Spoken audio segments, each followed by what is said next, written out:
राधे राधे, जय श्री कृष्ण। आप सभी का स्वागत है आपके अपने चैनल पर। आज की वीडियो में हम सुनेंगे कार्तिक माह में सुनी जाने वाली बहुत ही पौराणिक और पवित्र कथा।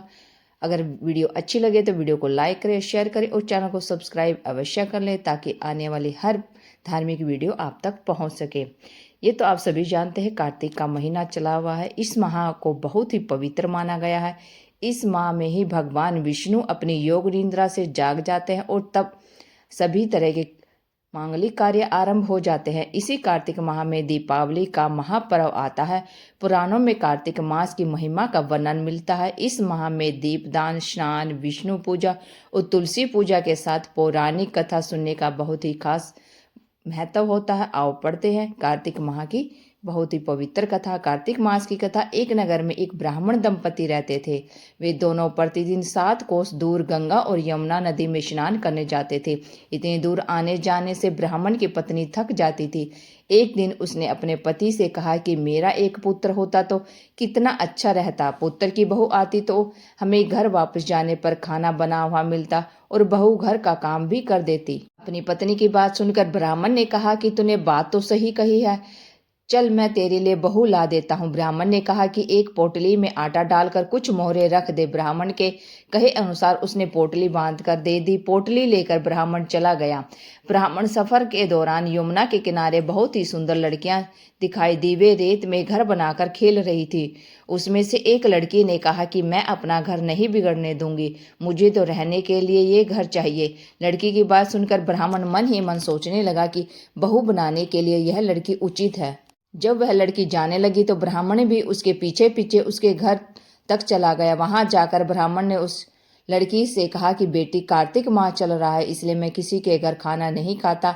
मैं अपने साथ आटा लेकर आया हूँ। तुम अपनी माँ से पूछो कि क्या वह मेरे लिए आटा छानकर 4 रोटी बना देगी। यदि वह मेरा आटा छानकर रोटी बनाएगी तो मैं रोटी खा लूंगा। लड़की ने जाकर अपनी माँ को ये सारी बातें बताई। माँ ने कहा उचित है, जाकर ब्राह्मण देव से कह दो कि वह अपना आटा दे, मैं रोटी बना दूंगी। तब वह आटा छानने लगी तो आटे में से मोहरे निकली। वह सोचने लगी कि जिसके आटे में इतनी मोहरे हैं उसके घर में कितनी मोहरे होंगी। जब ब्राह्मण खाना खाने बैठा तो लड़की की माँ ने ब्राह्मण से पूछा कि क्या आपका कोई लड़का है और क्या आप उस लड़के की सगाई करने जा रहे हो। यह सुनकर ब्राह्मण ने कहा कि मेरा लड़का तो काशी में पढ़ने गया हुआ है, लेकिन यदि तुम कहो तो खांड कटोरे से विवाह करके तेरी बेटी को अपने साथ ले जाऊंगा। लड़की की माँ ने कहा ठीक है ब्राह्मण देव। इस पर लड़की की माँ ने लड़की की खांड कटोरे से शादी करके ब्राह्मण के साथ भेज दिया। ब्राह्मण ने घर जाकर कहा, रामू की माँ दरवाजा खोल, देख मैं तेरे लिए बहू लेकर आया हूँ। ब्राह्मण की पत्नी भीतर से ही बोली, हमारे तो कोई बेटा बेटी नहीं है तो बहू कहाँ से आएगी। दुनिया ताने मारती थी, अब आप भी मारने लगे। ब्राह्मण ने कहा तू दरवाजा खोल कर तो देख। जब ब्राह्मणी ने दरवाजा खोलो तो सामने बहू को खड़ी देख उसने बहू का स्वागत किया और आदर सत्कार से अंदर ले गई। अब जब ब्राह्मण अपनी पत्नी के साथ नदी स्नान करने जाता तो पीछे से बहू घर का सारा काम करके और खाना बनाकर रखती। वह उसके कपड़े धोती और रात को हाथ पैर भी दबाती। इस तरह बहुत दिन बीत गए। ब्राह्मणी ने अपनी बहू से कहा कि बहू, कभी भी चूल्हे की आग मत बुझने देना और मटके का पानी खत्म मत होने देना। परंतु एक दिन चूल्हे की आग बुझ गई।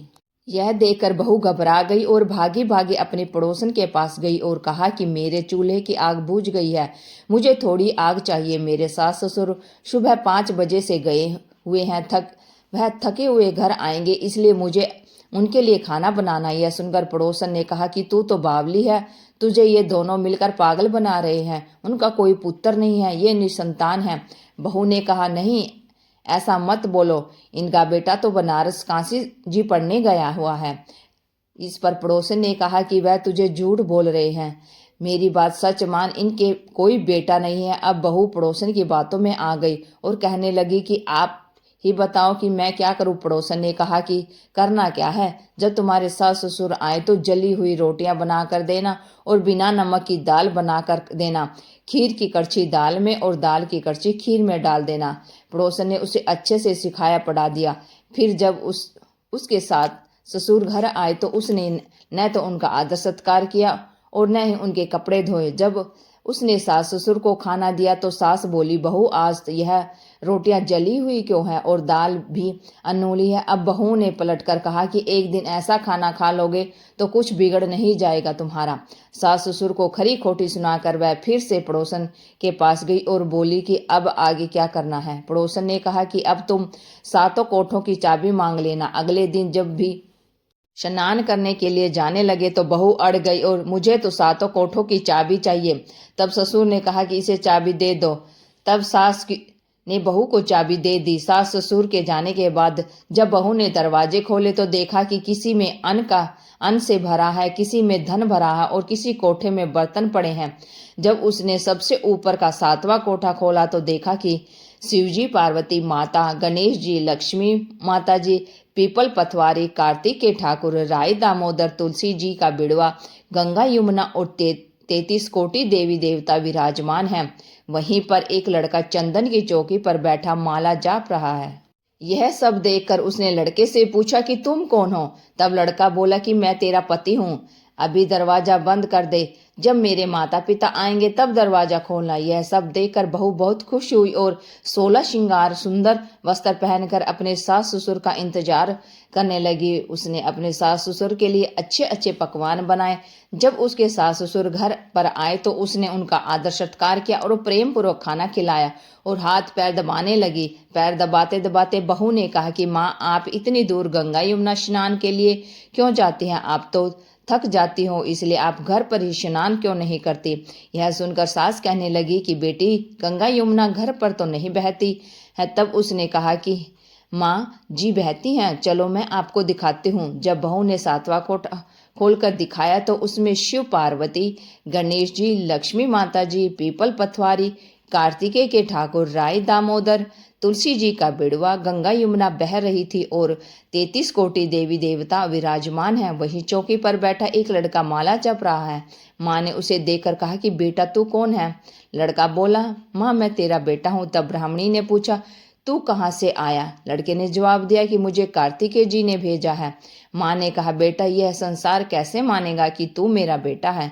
माँ ने कुछ विद्वान पंडितों से मदद मांगी। पंडितों ने कहा कि इस पार बहू बेटा खड़े हो जाएं और उस पार माँ खड़ी हो जाए। माँ ने चमड़े की अंगियां पहनी हो और छाती में से दूध की धार निकलकर बेटे के दाढ़े मूछ भिगाए और पवन पानी से गठजोड़ा बंधे, तब मानेगी कि यह इस माँ का बेटा है। उसने ऐसा ही किया।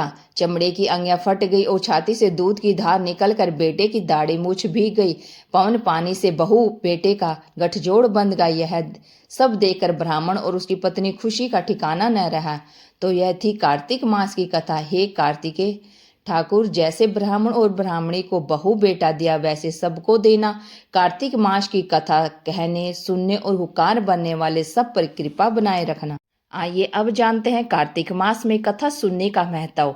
भगवान विष्णु की कृपा। कार्तिक मास में कथा सुनने से भगवान विष्णु प्रसन्न होते हैं और भक्तों को अपनी विशेष कृपा प्रदान करते हैं। सकारात्मक और समृद्धि। कथा सुनने से घर में सकारात्मकता और खुशहाली आती है, कष्टों से मुक्ति। ऐसी पौराणिक कथाएं हैं जो बताती हैं कि कार्तिक मास में कथा सुनने से जीवन के सभी कष्ट दूर हो जाते हैं। तुलसी पूजा और दीपदान। कार्तिक मास में तुलसी पूजा और दीपदान के साथ साथ कथा का श्रवण करना अत्यंत शुभ माना जाता है। आध्यात्मिक विकास। पौराणिक कथाओं को सुनकर व्यक्ति को सत्य और धर्म के मार्ग की अंतर्दृष्टि प्राप्त होती है, जिससे आध्यात्मिक विकास होता है। कार्तिक महात्म्य। धर्म ग्रंथों में कार्तिक मास को सबसे श्रेष्ठ महीना माना गया है। इस महीने में कार्तिक महात्म्य या अन्य संबंधी कथाओं का पाठ करना सबसे विशेष महत्व रखता है। कार्तिक महीने में भगवान विष्णु, तुलसी जी और माँ लक्ष्मी की पूजा करनी चाहिए। इस दौरान तुलसी का पूजन, विष्णु जी की आराधना और दीपदान करना अत्यंत शुभ माना जाता है। साथ ही एकादशी और पूर्णिमा जैसे दिनों पर व्रत और दान करना बहुत ही फलदायी होता है। कार्तिक के पवित्र महीने में सूर्यास्त के बाद तुलसी जी के पास रोज नियम से दीपक जलाएं। दीपक जलाने के लिए शुद्ध देसी घी या तिल के तेल का उपयोग करना चाहिए। तुलसी के पौधे के बाद जलाए दीपक को उत्तर पूर्व दिशा में रखें। दीपक जलाने के बाद तुलसी जी की आरती अवश्य करें। आज की वीडियो आपको कैसी लगी? अगर अच्छी लगी है तो वीडियो को लाइक करें, शेयर करें और चैनल को सब्सक्राइब अवश्य कर लें ताकि आने वाली हर वीडियो की अपडेट आप तक पहुंचती रहे। Thank you for watching my video. जय हिंद, जय भारत, जय श्री कृष्णा, राधे राधे, जय श्री कृष्ण।